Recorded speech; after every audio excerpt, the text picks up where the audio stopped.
Scott over here is all right, I'll round these guys up. Round two. We're ready to go, guys, aren't we? We are. I'm ready. Okay, round two. Hopefully somebody's still with us. I'm going to pretend there's actually people out here that came back. So, number 5. Oh, I love these two quotes up here. This one here. In life, you'll experience one of two pains, the pain of discipline or the pain of regret.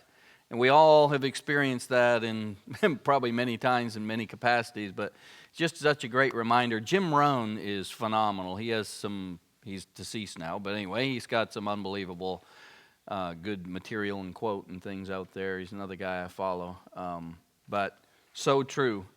If you don't take the pain of discipline, then most times you will experience the pain of regret. So number 5 is create an emergency fund. Proverbs 21:20, the wise man saves for the future and the foolish man spends whatever he got. So, it's the Bible that uses the word simpleton and foolish man and all that. I didn't say that, but that's what, the Bible is pretty blunt about that whole thing. So, again, it's creating margin in your life. If you, I think it's Richard Swenson that's written a book called Margin, Restoring Emotional, Physical, Financial, and Time Resources to Overloaded Lives. Anybody on the Atlantic District, do you think that would be appropriate to at all? But I read that literally 25 years ago about margin, and it deals with lots of different things in your life. But anyway, most people don't have it. And in finances, they really don't have it. So you've got to start determining a certain amount that you can put aside for emergency funds. That's not the Christmas fund. It's not the next car fund. There's lots of funds, I know. There's like many more funds that need to be created than there are funds to go into them. I get that. But there has to be an emergency fund, and you've got to be disciplined. You've got to set it aside, put it aside, and it's only for emergencies. It's not an emergency that you need a phone upgraded when you really didn't need that upgraded, and it's not an emergency when you need another Cubs hat or whatever like that. It's a real emergency, which is that you, in your plan, had decided that, this car was going to last X, Y, Z, and, you don't need to buy a new car right now, but you didn't expect this $350 expense that came up from a transmission that's got to be rebuilt or corrected. That's an emergency. Those are the kind of things that you just know are going to have to be built up in there. If they're not, you rob it from something else, and if you rob it from something else, then the house of cards comes crumbling down. So of all the things, even before you actually start fully paying off all your credit card debt and fully funded all the things you need for other things, you've got to create that emergency fund, because otherwise your credit card will become your emergency fund, and that just becomes a snowball that's just a really bad situation. So there's not a whole lot that you need. People say, well, how much?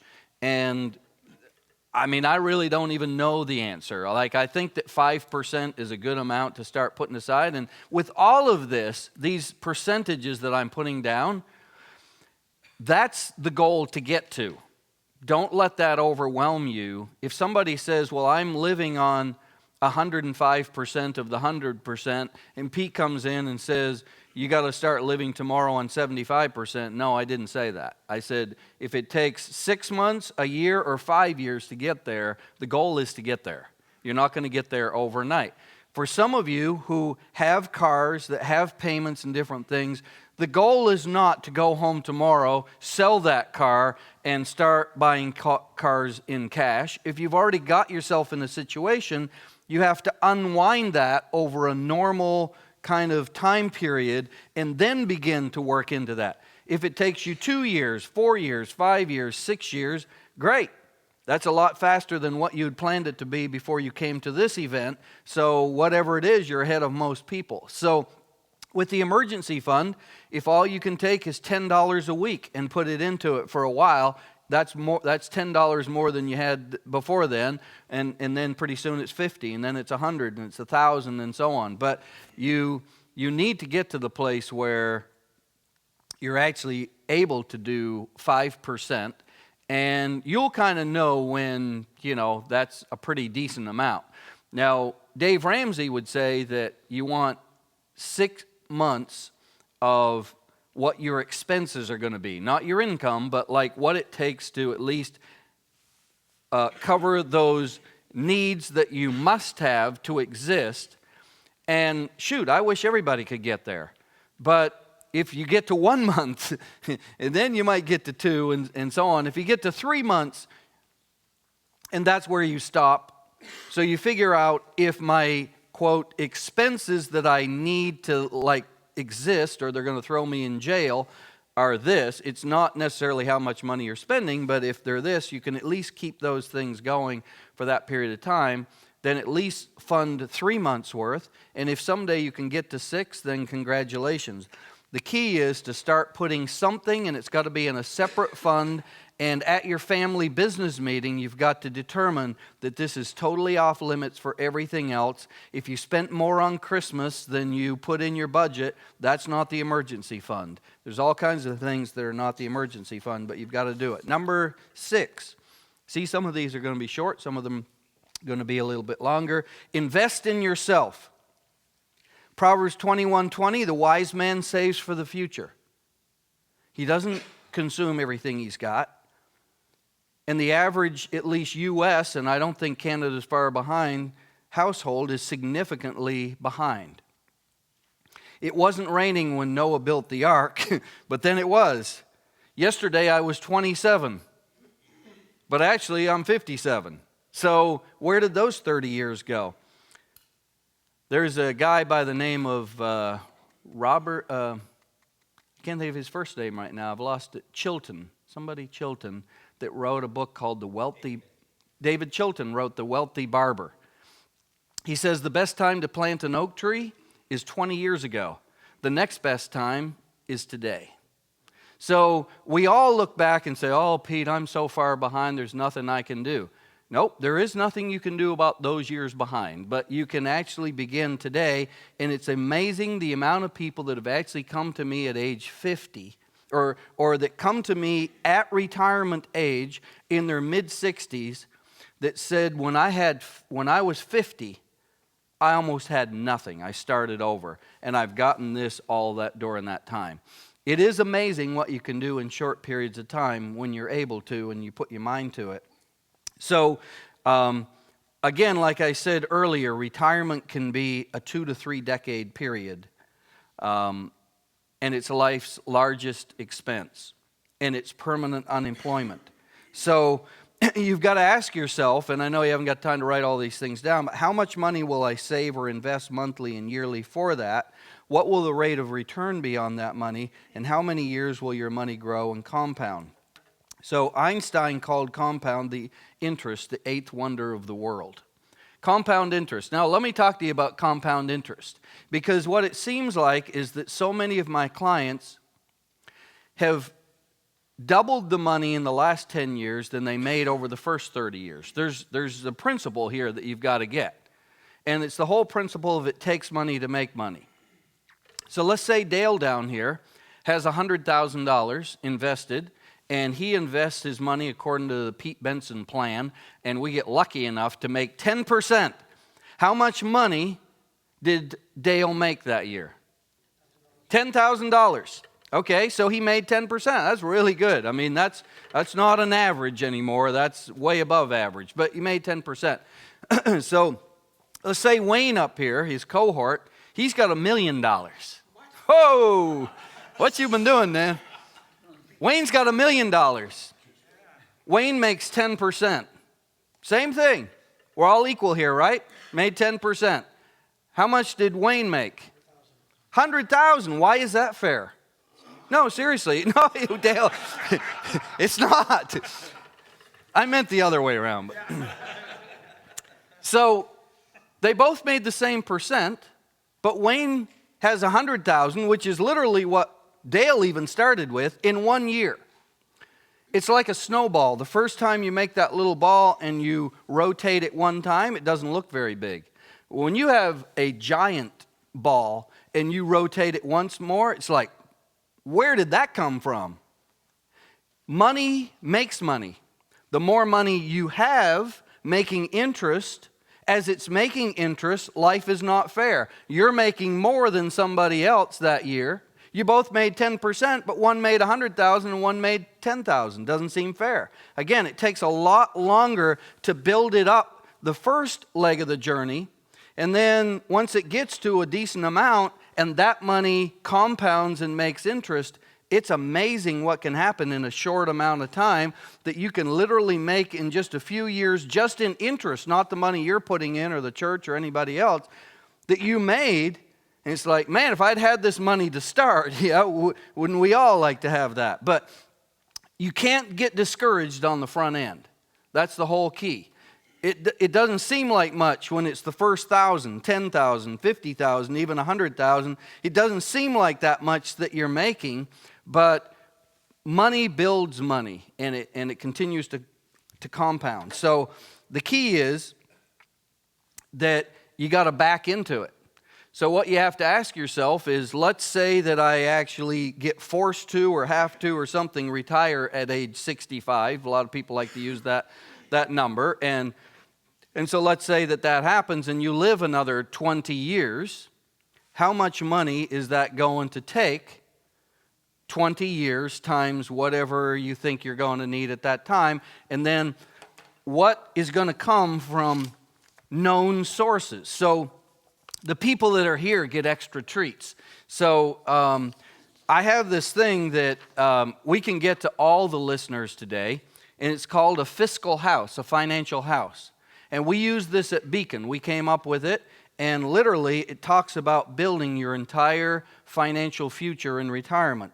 And it's like building a house, just like you have to live in a house or some kind of instrument like a house or an apartment or a tent or something that's going to keep the elements out in your retirement. You also are going to be forced to live in the financial house that you built.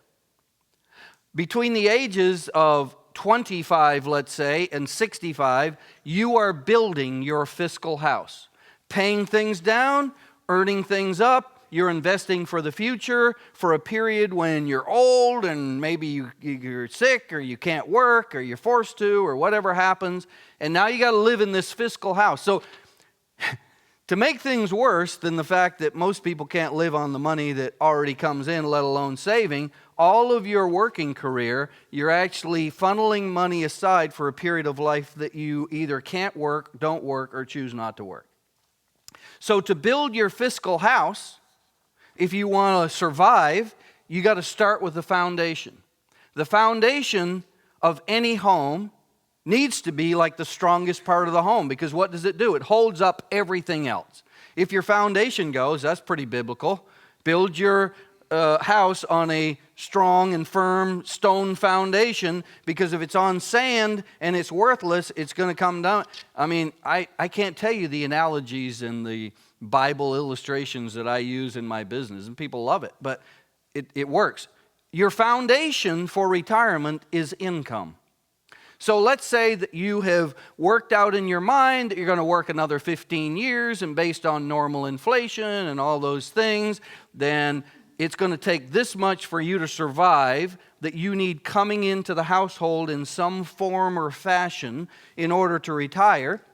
And then you look at the cornerstone and you say, that's either Canada pension or whatever the pensions are called up here in the United States, Social Security, and that's the cornerstone. And so you kind of look at that based on work history and everything, and nothing's perfect, but you do the best that you can, and you come up with that, and you can get, at least in the States, you can go to SSA.com and you can print off a Social Security statement that will show you, and you have online access to that. I don't know whether in Canada you can do that. Yes, you can. And it will actually show you that if you retire at a certain age, roughly what you might be able to expect, okay? And so let's say that somebody says that they need $5,000 a month. I'm just throwing out a number. It could be a lot less than that. It could be higher than that. I'm used to talking to my clients and that. It's a different world. But anyway, let's say that they say it's $5,000 a month, and maybe $2,000 of that can come from pensions, that Social Security, Canada pension, or something like that. Then what you have is you have an income gap. That's what it's called. It's called an income gap, according to the Beacon. We named it that. I don't know if anyone else did, but we kind of came up with it. I didn't look to see if anyone else did. But it doesn't matter. You have an income gap of $3,000, right? You got to plug that with something. The same investments that get you to retirement oftentimes are not necessarily the same ones that you need all your money in to get you through retirement. It's a different animal. During your 25 to 65, well, maybe not those last 10 years, but the earlier years of your life, it's all about growth and appreciation. And what I would tell you that are listening right now when it comes to the Canada or the Wesleyan pension, or the program that you guys are in for your retirement. They have one here in Canada. They have a different one in the U.S. that I think still the principal group or whatever that is running that, is if you are 25 to 50 years old, you need to be in the most aggressive things you can possibly be in. Again, this is dangerous giving you general financial advice. But generally speaking, as the market goes up and down, when you're 30 years old, you cheer for it to go down. Why in the world would you cheer for it to go down? Because now things are going on sale. Ka-ching. Stocks that cost $10 go down to $7, $5. That's when Warren Buffett, who, by the way, says that when other people are greedy, he's fearful, and when other people are fearful, that's when he's greedy. What we have a tendency to do is when the market goes down, we're like, I'm just throwing good money to bad. Why would I do that? Why would I invest money? The stock market is crashing. That's when he's in his house, throwing off the couch cushions, looking for quarters that have fallen down in there, and finding all the spare money he can put to put every possible dollar he can put in the stock market. Emotionally, it's backwards. But financially, that's where it's at, baby. I mean, you buy when it's on sale. So when you've got time on your side, and someone 25 to 50 years old does, because that money for retirement is down the road money. That's way down the road money. Don't worry about the now. Throw all you can in as aggressively as you can, because over time, though you have to have a stomach for it and a strong constitution and pray, then over time that's going to make you higher return. And I actually get some of the pastors, and don't not do this because of what I said that I'm going to beat you up, but some of them, they're like 35 years old, and they send me these statements. They're like, would you look at my statement that I get from Wesleyan Pension and see if I'm in the right things? And they got half it in bonds and money market or something, like a 65-year-old should have. And I'm like, oh, no wonder you're not making any money. And so we don't teach this. But anyway, Social Security. And then, do you get any pensions from any other sources? Like sometimes in the family, somebody has either worked another career, or you have a spouse that actually works for a company and they get a pension. Pensions are going away. I mean, other than Social Security, which probably will too. But anyway, it actually says on the Social Security statement right now that if in 2033, if significant changes are not made, we're only going to be able to pay 75 cents of every dollar that we're on the hook for. It's an unfunded liability. We're $20 trillion in debt, and if you look at the unfunded liabilities that we're actually on the hook for, that we actually don't have, when I say we, the United States, don't have the money for, some have added it up and they think it's closer to $150 trillion. So we're hoping Social Security will be there in some form or fashion, someday when we retire. But on top of that, pensions are going away too. So you've saved up all this money. All we've done for 40 years, for 25 to 50 years old, all we've done is invest money and put it into the market and put it into investments to grow for this future date. Now when that future date gets, you know when you want to freak people out? Because they come to my office all the day, freaked out. How do you unwind that? All you've done is put in. Do you know how scary it is to stop work and start pulling it out and withdrawing? So you know what the number one question is? How do I know if I have money enough for life? That's why we wrote this book, which, by the way, I have a few copies and be willing to give it. And I'm not here to sell books. I will not sell you a book. I will give every pastor on the district a book, but I will not sell anyone a book. But you're all welcome to have one, but it's called Money Enough for Life. And we wrote it with a question mark at the end because everybody was coming in saying, how in the world, Pete, do I know I've got this pot of money that I've saved up all these years? How do I know if I have enough? Good question, huh? How do you know? Do you know? No one else does. How do I know if I have enough? What if I start withdrawing and I die at age 86 and my money dies at age 81? That's a bad day, okay? The last 5 years aren't going to be that pleasant. What if I save so much that I end up leaving a bunch behind and I could have had some fun? Because, by the way, you do know that there's 3 stages in retirement. There's the go-go stage, and the slow-go stage, and the no-go stage. In the go-go stage, have some fun. Reward yourself. Do some things that you never would have done before if you have the money to do, because someday things are going to slow down. You're going to say, I've been there and done that and don't want to travel anymore and so on, but you're still going to do a few things, and then eventually, through just the force of old age, you get to the place where you can't go anymore. So how do you unwind that? How do you teach people how much to withdraw and what to do, and what do they do with the rest of their money, and what do you do for income that's different than for growth? Because assuming that somebody didn't have a big nest egg at 25 to lose, at age 65, they better have some kind of a nest egg to lose. So now it becomes not about throwing it in there and watching it on sale and all that kind of stuff. Now you're actually doing the opposite. I would rather you make less return than the market and have a lot more safety, because we preach that at Beacon. We're big on the fact that now you have a nest egg. My goal is that we don't lose it. Not that we get a lot, and if the market does more and everybody else bragging about all the money they made, congratulations to them. If you're looking for that and you're coming to my firm, you're looking in the wrong place.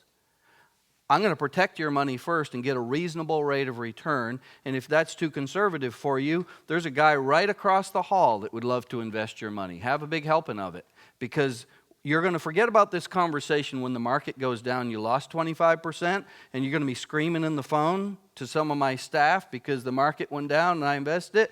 So no amount of money that you have, I couldn't care less what it is. Take it across the hall and have a happy life.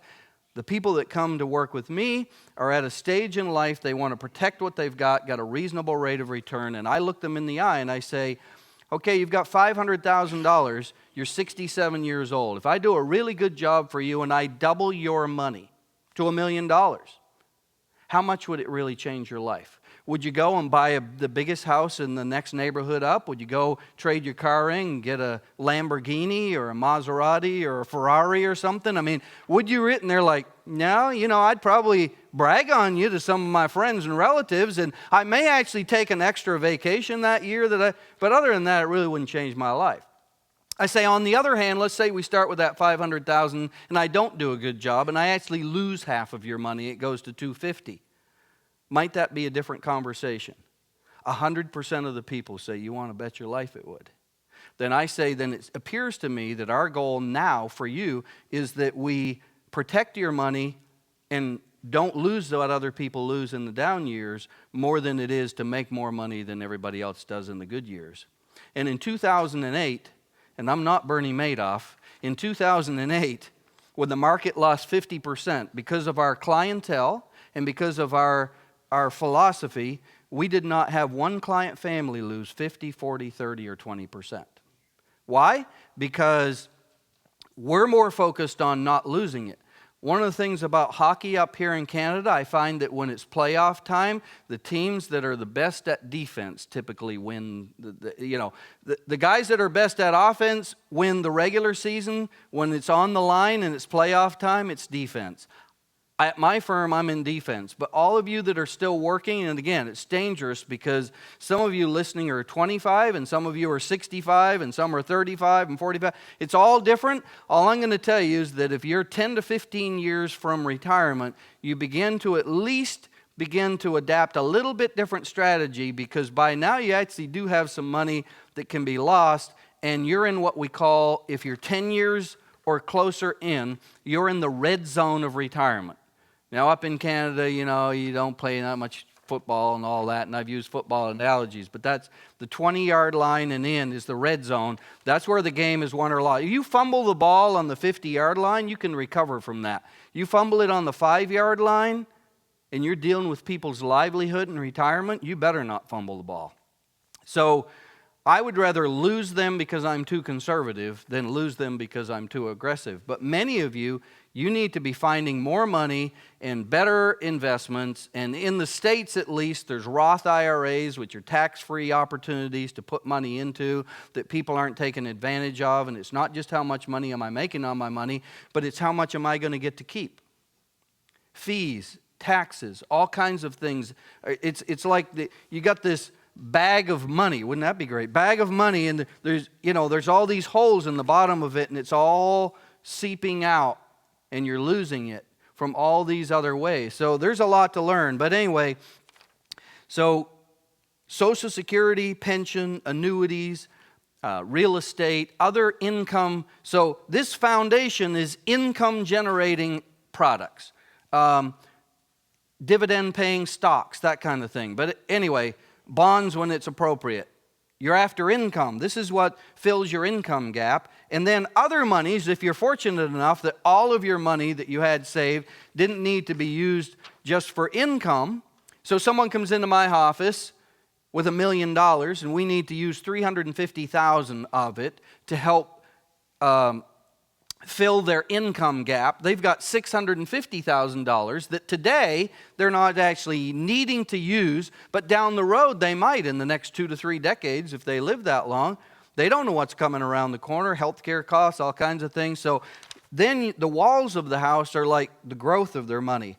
And again, that's where it's I hate to use the analogy, but it's almost like you're on the Titanic and there's these icebergs that keep popping up, and during this 20 to 25 year journey of retirement, you keep coming, these things so you got to have a plan that's adaptable, and you got to pay attention to it. You still have a family business, and you've got to, that money that was doing well in one strategy a year and a half later is not doing well. You can't just put it on autopilot in hopes that, it's going to survive the crash.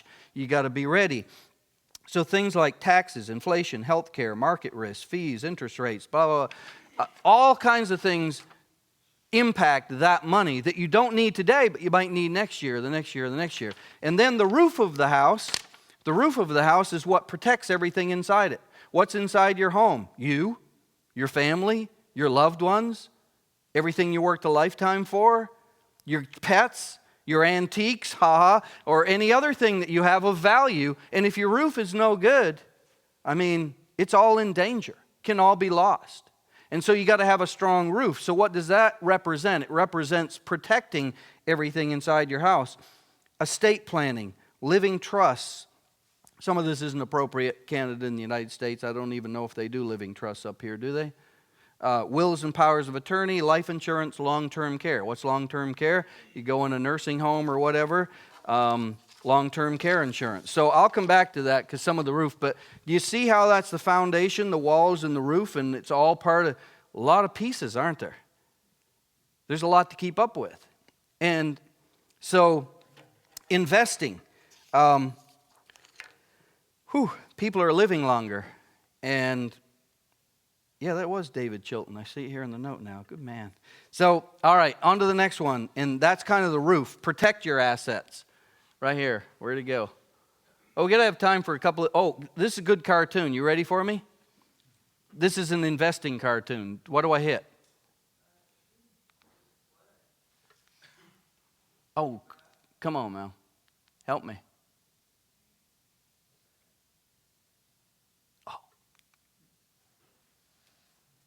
This is worth a wait. Seriously. I know it's South Park. Do I really have to do this, Dad? Stan, now more than ever, you need to understand the importance of saving money. But Grandma said I could use this money to buy whatever I want. Okay, next please. Go on, Stanley.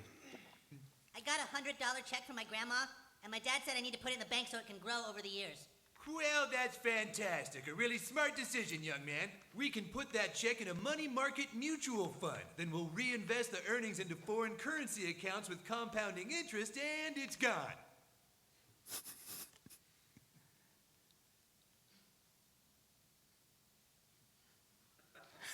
What? It's gone. It's all gone. What's all gone? The money in your account. It didn't do too well. It's gone.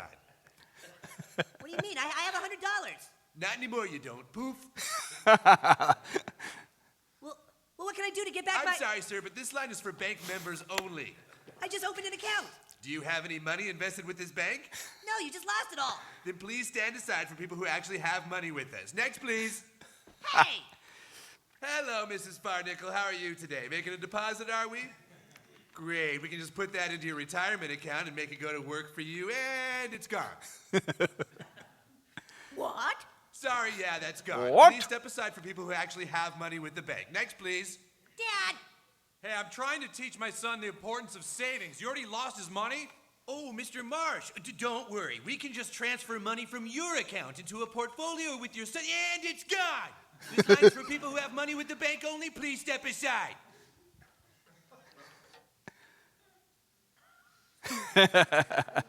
That's not the Beacon Bank. And it's gone. So we got to have time at the end for Mom Pa Kettle. That's the whole reason we're having to do this. So number 7 is protect your assets. Proverbs 27:12 says, the prudent man sees danger and seeks refuge. You got to protect your people. I'm going to step on some toes. 90% of the people listening to this, I know for a 100% fact, are underinsured for life insurance to what you should have. Not here to sell you any life insurance, not going to make any money on it. But you have too little. And that's protecting your family. When you stand at the altar and you say that, as you know, and I'm speaking a lot to men, but not entirely. When you look at that special someone and you say, I'm going to be there to protect you, you have a responsibility, and we're not being taught to be responsible in that matter. And you at least need 5 times what your gross salary and everything is, at the very least, and you should have 10 times what that is. So if it's $60,000, all your benefits, you need at least $600,000 if you are the main wage earner. And if you're not, you need somewhere between a third to a half of what the other person has at certain ages when you're younger, but that goes away at a certain age. And by the way, because again, I'm speaking to a general audience, it's hard. There actually comes a point where you outgrow the need or outlive the need for life insurance. A lot of my clients that come in at 65, 70, or 75 years old have paid for all this insurance. They don't need it anymore. Why did they need it? They didn't have a house that was paid for in case they left a loved one behind that needed a place to live. They don't have young children anymore who need to be clothed and fed and go to college and all that kind of stuff. They don't have a spouse that actually needs 2 or 3 years, probably maybe longer, to actually adapt financially to the fact that now their spouse and breadwinner has left the world, and so they actually outlive the need. The closer, that's why the life insurance companies have all the money. It still doesn't mean it's not good. The reason that they do is because the older you get and the closer you are to dying, which that's how you get a death benefit, the less you need it, and so you drop it and move on. But that's okay. I hope I pay the fire insurance on my house forever, and it was a waste of money. I hope I never get any return for that, because it means that I paid for it all those years and never had a fire and never had to have a claim. So as long as you can live, that's a good thing, okay? You're winning. But you need more you need enough life insurance. And again, it's a general audience, but I know that just because the average person is grossly underinsured for the situation that they're in. But you do reach a point where maybe you have reached a point where it can be reduced or anything like that. So again, that's one of the ways that people are like, well, yeah, but I'm insurance poor. My sister was 31 years ago at the St. John Hospital, lived on Graham and Ann at 20 years old, to have a baby, and her husband, who was out fishing all night, sailed the boat to the Blacks Harbor Wharf, got on a truck, was driving to the St. John Hospital 10 miles from the hospital, fell asleep at the wheel, went over the bridge at Musquash, and was drowned and killed. At the same time that he was supposed to be becoming a father, and my dad had to go into the hospital room and tell my sister, congratulations on this new baby. Oh, sorry, but your husband's not going to make it today. He died within an hour of the baby being born. So she has a baby. She's 20 years old, and she's not working. He's the breadwinner. She's in the pickle. 2 months before that, he had called and asked an insurance guy on the island of Grand Manan to come to the house. He was going to be having a baby. Should have done it before that, but anyway, he got it done. He's going to have a baby. I need to be responsible. I got to buy some life insurance. He sent in the application one check for his insurance and for hers, had not even had time to meet with the insurance guy to get the policy presented to them yet, delivered, died. My uncle calls the insurance company. They got a check for $18 and paid out $250,000 to my sister, who was able to regroup, rebuild, land on her feet in some way, financially and otherwise, and is carried on for the rest of her life. So believe me, I got stories, and I'm just telling you, be responsible. And if I've given you the wrong amount because of your age and situation or whatever today, all I'm telling you is go to somebody who is a financial advisor to give you a rough idea now based on your present situation what you need. And too much is better than too little. That's all I'm going to tell you. There's other types of insurance, but that's how you protect your estate. And for older people that are 60 to death years old, long-term care insurance becomes a bigger deal, where people end up in a nursing home and it can cost $3,000, $4,000, $5,000, $6,000, $7,000 a month that the government doesn't pay, either in Canada or the United States. They pay for a little while and then they stop, and then you got to write checks. So how much money you got set aside for a potentially $60,000 a year for 4 years, $240,000 expense out of your pocket at a time when you're on permanent unemployment? So wouldn't it be a good idea to get that taken care of? So life insurance becomes less of an issue, and long-term care insurance becomes more of an issue. So again, you got to protect your assets, you got to protect your family. And I didn't say it, the Bible did, but it says in 1 Timothy 5:8, if anyone does not provide for his relatives and especially his immediate family, and that would be pretty much a spouse and children, he has denied the faith. So I don't know what the right interpretation of this, but it really works good here because it gets people motivated. So just be faithful and at least have a reevaluation of this to make sure that you're doing everything that you can to protect your loved ones that you really do love and don't mean not to be responsible, but need help with. So number 8, leave a legacy. Proverbs 13:22, a good man leaves inheritance for his children's children. Now, it's not my goal that you live in abject poverty to be able to leave bukus of money for somebody else. That's not what it's talking about at all, and an inheritance is much more than money. But when you look at it, what I'm really talking about, the fact is that right here when it's talking about wills and powers of attorney in that, I know this is true in Canada. You all need a last will and testament, and your spouse needs a last will and testament. And in the U.S., and again, you'll have to get the research and talk to Doug Ingersoll or some other source around here in Canada, but over there, we need a will package.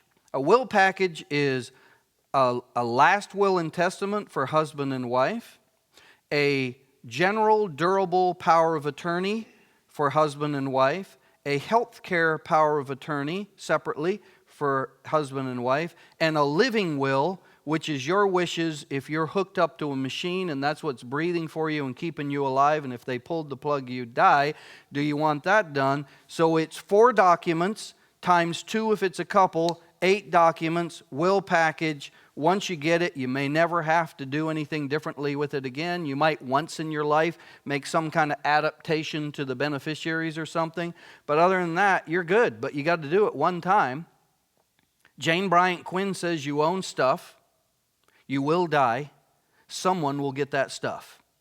Either you determine how that's going to be, or the state or province that you live in, thankfully, they have a will for you, and they'll decide how, because you didn't take the responsibility to decide for yourself, they'll decide. And they could give it to your second cousin worst removed that, you didn't hate, because we don't hate, but you had a terrible relationship with, but decided to give it to that person. I mean, seriously, this happens. So you either be responsible and do that, or you leave it to someone else. But that's estate planning, and some of you are in situations where you need even more elaborate type of estate planning. And again, it's leaving a legacy, and we're not just talking about, wealthy people that get to leave certain legacies or whatever. And number 9, take action and get help. So what does this say? Proverbs 20:18, Solomon says, make plans by seeking advice. If you wage war, obtain guidance. It's amazing the people who say, I don't want to ask anybody because I don't want to show that I don't know what I'm talking about. I mean, how are you going to learn then? I mean, you obtain guidance by going to someone who supposedly knows more about it, and you swallow your pride and you go to an expert or somebody and you find somebody to help you.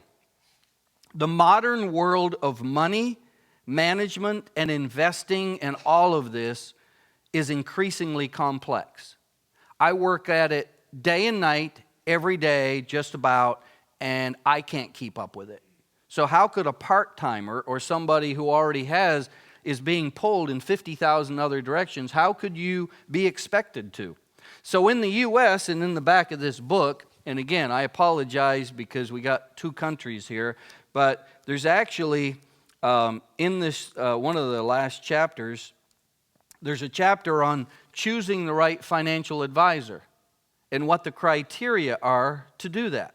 I'm sure that some of it would be applicable for here, but some of this is based on certain laws and rules that we have in the U.S., but I think 90% of it would probably hold true, because a lot of people say, well, how do I know what type of person that is going to steer me in the right direction? And so this actually tells you, but again, take your spouse, and they have a 6th sense sometimes, and they'll see if this guy's trying to sell you something or actually trying to help you. There is a huge difference between a product pusher and a planner. That doesn't mean you don't need products. Life insurance is a product. But there's a difference between someone who's always there and you get the sense that they're always just trying to sell you something, or are they trying to provide a solution? There's a big difference. And you want somebody who's there to provide a solution that can actually help you. And as I said before, on the back of one of these sheets, there's actually a list of resources that you can get help. Total Money Makeover by Dave Ramsey. Money Enough for Life by Pete Benson and John Maxon. Which we're not there to sell because we'll give you one. 12 Stupid Mistakes People Make with Their Money. That's written by Dan Benson, no relative of mine. But actually, that could have been the title of his life for the first 23 years that he lived. 12 Stupid Mistakes People Make with Their Money.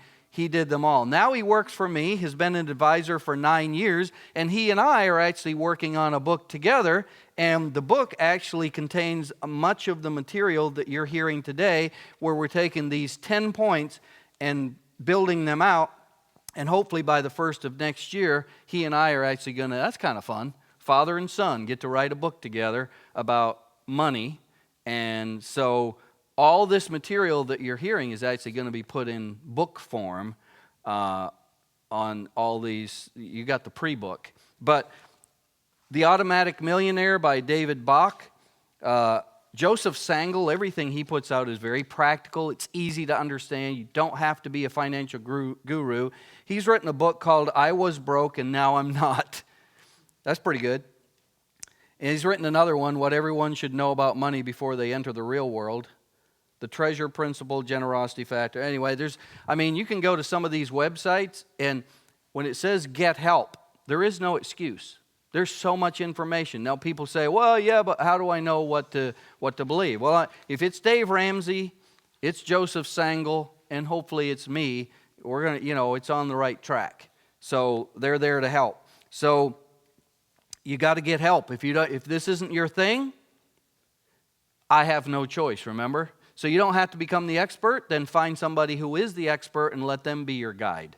And let them help you through this. If this isn't your thing and you're not interested in whatever, then that's okay. And number 10, and then I'm actually going to give a couple of minutes, last minute, for that mom pa kettle and for a couple of questions. But is this, excel at giving. Do you know why I get so excited about teaching people about numbers 1 through 9? Because you get to do 10. Seriously. You get to do this. The more you take care of business in steps 1 through 9, the more you get to excel at giving. And it's a lot of fun. And again, I'm not here to just tell stories about Pete and all that kind of stuff and so on. But you know it's cool when you leave for your trip up here 5 or 6 days ago and you call one of your kids that has been, don't look for anything, never look for a handout, they never expect anything, and you know that their car is on borrowed time, and you tell them to go to your home and open up a certain drawer in the kitchen, and in this certain place there's something there for them, and there's a blank check signed. No, I'm not going to tell you where it is. They've already gone and gotten it and said, here's your budget, go buy a car. If you don't do 1 through 9 and you're not responsible, because people that make 10 times more money than I do have no money left over to do that. It's not the amount of money and it's not the size of the gift. The fact that one person can give a car, there's people that make so much more money than me, they could give a car away a day. You're like, how can I get on that list? But seriously, this isn't a competition and it's not this guy's better than the next guy. It's just when you've had some stuff, and stuff is good, you get reminded of John Ortberg's book that says, when the game is over, it all goes back in the box. Guess where that Maserati is going to end up? In one of those compactor machines one day, seriously, and in the junk heap. It's gone. So that stuff is gone, but the memory when I'm 87 years old or whatever, and I'm laying in the hospital bed, and I think back to the excitement that one of my kids had when they called and said, Dad, are you kidding me? And I said, nope. And she texted me a picture of the car just a couple of days ago since we've been up here. I haven't even seen it. But she went and, because I wouldn't let them, what they do on their own, they can pay payments. But with me, they're going to own it. So, there's so many things that need money. Does this college need money? Does your church need money? Do your kids' college education need? There's no end to the need. So the more you get to be able to, and again, I'm just kind of talking shop out of turn here, but my business partner, John, that you're going to meet tomorrow, and he's a good Christian man too,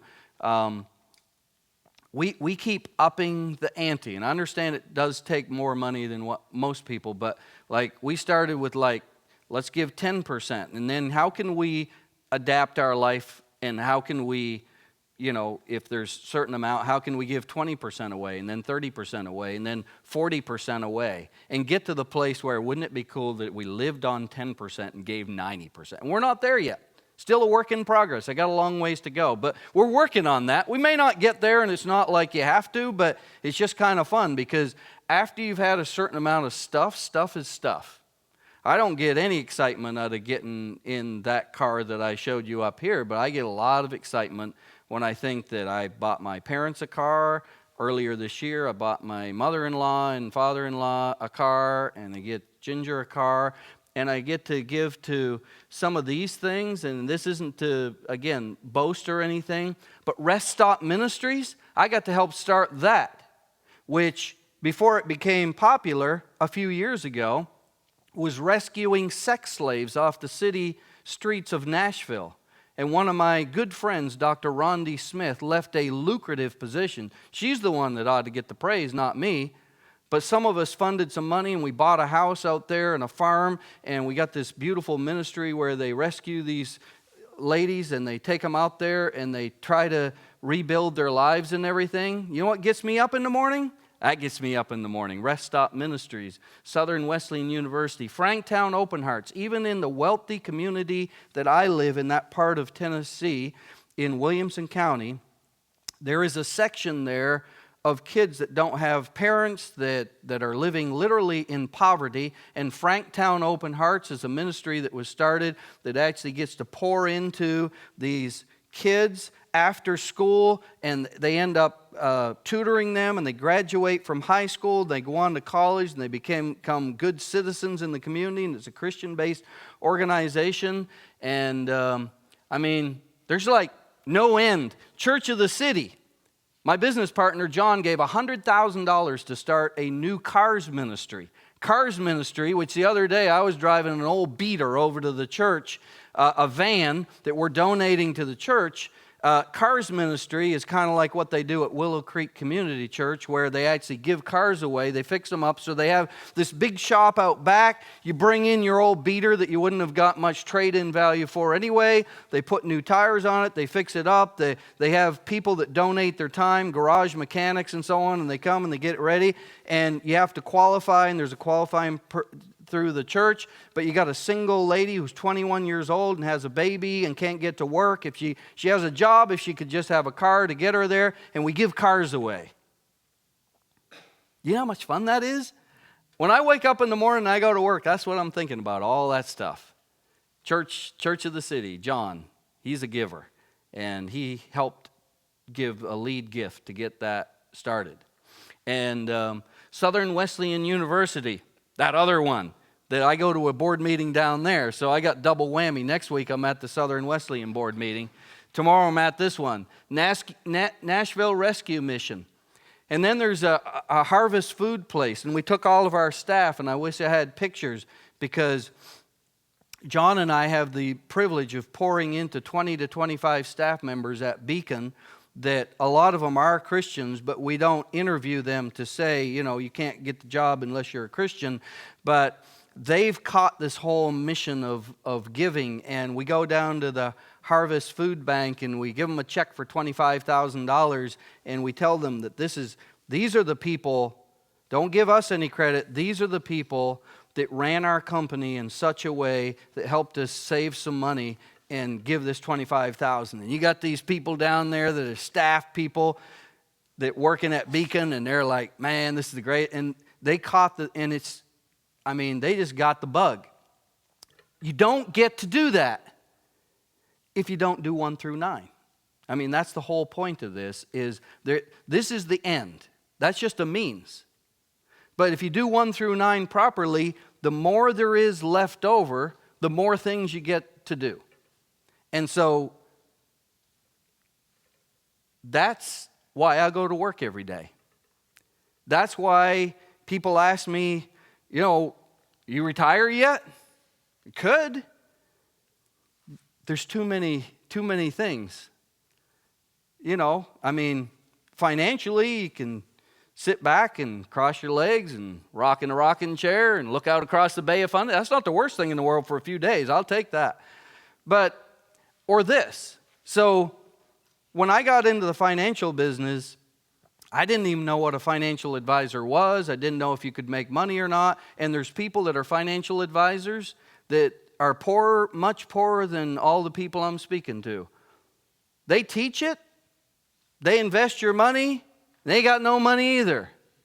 I had no idea that you could make money, but how we've done it is not just spending, but people are like, that just kind of came out of nowhere, you guys have done well the first 10, 15 years. I never heard anything. Yeah, you pour every dollar back and you live way below your means and you build something that then later we got real estate, commercial real estate, other types of real estate that today I'm standing here, and because I invested there that people didn't see, now that comes back. So I'm standing here helping you guys, and that's helping to pay for it, and Beacon and all this other stuff. So if one person can advise and make X amount of money, how many can 5 do? If you have 3 offices and have, and again, we're not trying to be the biggest. It's not a competition. We never will be. We're not trying to become grossly multi-millionaires and all that kind of stuff. And that's not the whole purpose. But it's like, how much can you do? And how big is the need? And you found this opportunity and you find out you're actually pretty good at it. So it's like, what is your responsibility to God as a steward to make sure that you take the ability you have and try to do more? So I quit. So anyway, the key is, now you've heard it, knowledge is no good. It isn't. Only applied knowledge is good.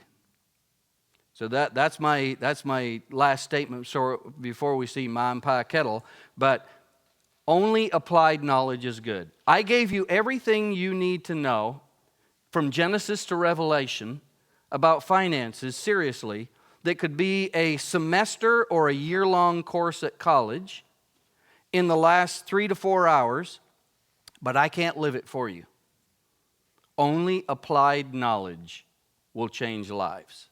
And all I'm praying is that 2 or 3 of the people that listen to this today actually act on something. That's who I came for. That's who I came for. The weird ones. The abnormal people that will actually take me up on some of this stuff. So we got to go back before we sign off these guys that are in, where are they at? Maine and Nova Scotia. Thank you, Maine and Nova Scotia. I hope this has been useful. But do I do this? So what do I do? Go back here? Huh? Here it is. So this is why we have to give these kind of seminars. I figure 75% to you, Pa and Ma, and 25% divided between the 5 of us. Yida, Crowbar, myself, Tom, and the baby. That makes 5% for each one of us. Billy, you're cheating yourself. If there's 25% divided among the 5 of you, that's 14% apiece. Oh, no, listen, Pa. I wouldn't cheat you. You know I wouldn't. Now, look here. I'll show you. Let me rub this out here. And now, 25 divided by 5 is 5. You see, 5 won't go into 2, will it? No. But 5 goes into 25 5 times, you see? No, you're wrong, Billy. Now, I'm a pretty good mathematician. Now, 5 into 25... 5 won't go into 2, will it? No. But 5 goes into 5 once. Now, we didn't use the 2 before, so we bring it down here. Now, 5 into 20 goes 4 times. There you are. 5 into 25, 14. No, look, Pa. Let me prove it to you now by multiplication. 5 times 5. 5 times 5 is 25. Well, I'm surprised you're learning. Huh? I'm surprised that you're learning. Now I'll show you. 5 times 14 is 25. 5 times 4 is 20. 5 times 1 is 5. 25. That's it. No, look, Ma. Look, you're wrong there because I'll prove it to you. We'll put down 5 14s here.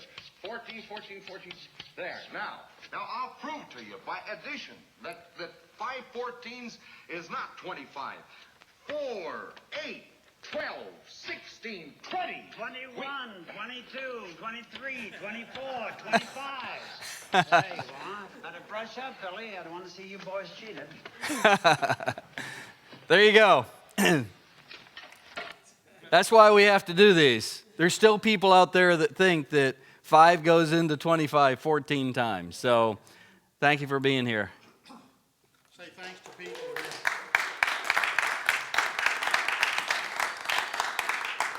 If you don't mind me asking a couple of personal questions, do you ever give any money to Kingswood with all your generosity you're talking about?